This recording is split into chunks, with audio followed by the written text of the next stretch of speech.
ভর্তা খেতে কার না ভালো লাগে, সবারই ভালো লাগে। আর ভর্তা থাকলে কোনো মাছ গোস্তেরই প্রয়োজন হয় না। আসসালামু আলাইকুম, সবাই কেমন আছেন? আজকে আমি আপনাদের সাথে একটা ভর্তা শেয়ার করব। সেটা হলো কাঁঠালের বিচি ভর্তা।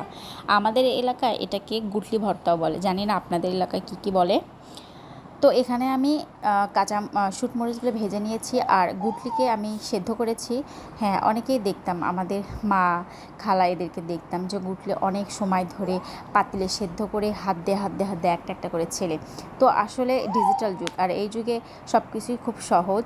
তো আমি কাঁঠালের বীজগুলো প্রেশার কুকারে দিয়েছিলাম। 4 থেকে 5টা সিজ দিবেন। দেওয়ার পর কাঁঠালের বীজগুলো দেখুন এতটা নরম হয়েছে যে ভর্তা করতেও খুব ইজি হবে, আর শক্তিরও দরকার নেই, প্লাস হাত দিয়ে এভাবে ছিলতেও হবে না। এতটা সফট, এতটা নরম হয়ে আসছে।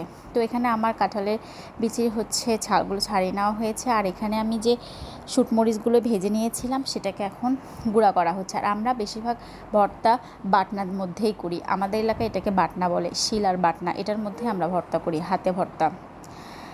তো এখন আমি আমার শুটমরিচগুলো গুঁড়ো করা হয়ে গেছে, এর মধ্যে রসুন দিয়ে দিলাম।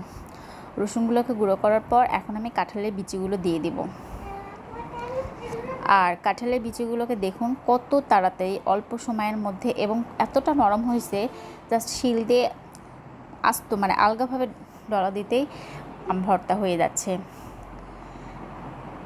আর এর মধ্যে এখন বিচিগুলোকে ভর্তা করার পর এর মধ্যে এখন দিয়ে দেওয়া হবে এই রসুনের আর পেঁয়াজ কুচি।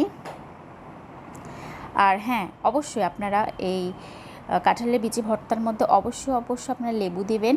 লেবুর রসটা দিলে এই ভর্তার স্বাদটা অসাধারণ হয়। অবশ্যই আপনারা দিয়ে এটা এভাবে ট্রাই করবেন, দেখবেন অবশ্যই ভালো লাগবে আপনাদের খেতে। তো এই ভর্তার মধ্যে আমরা লেবু দিয়ে দিলাম। লেবু দিলে এর টেস্টটা অন্যরকম হয়ে যায়। এখন আমি লবণ দিয়ে দিচ্ছি,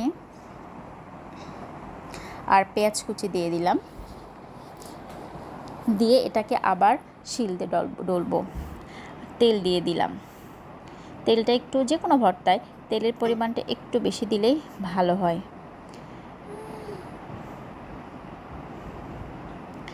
এই যে দেখুন, এখন আমি সবটা মিক্সড করতেছি। এর মধ্যে রসুন দেওয়া আছে, শুটমরিচ, পেঁয়াজ, সরিষার তেল, লবণ দিয়ে সবটা এখন মিক্সড করতেছি। আমার ভর্তা হয়ে গেছে। তো অবশ্যই আপনারা এইভাবে ভর্তা করে দেখবেন, আর এই ভর্তার মধ্যে অবশ্যই আপনারা লেবু দিবেন, দেখবেন কেমন। এখন আমি টেস্ট করতেছি যে লবণটা ঠিকঠাক আছে কি না। তো আমার ভর্তা শেষ। আপনারা এটা ট্রাই করবেন এইভাবে। তো সবাই ভালো থাকেন, সুস্থ থাকেন। আল্লাহ হাফেজ। আর আমার চ্যানেলটিকে অবশ্যই সাবস্ক্রাইব করবেন, লাইক করবেন, কমেন্ট করবেন, শেয়ার করবেন, সাবস্ক্রাইব করবেন। আল্লাহ হাফেজ।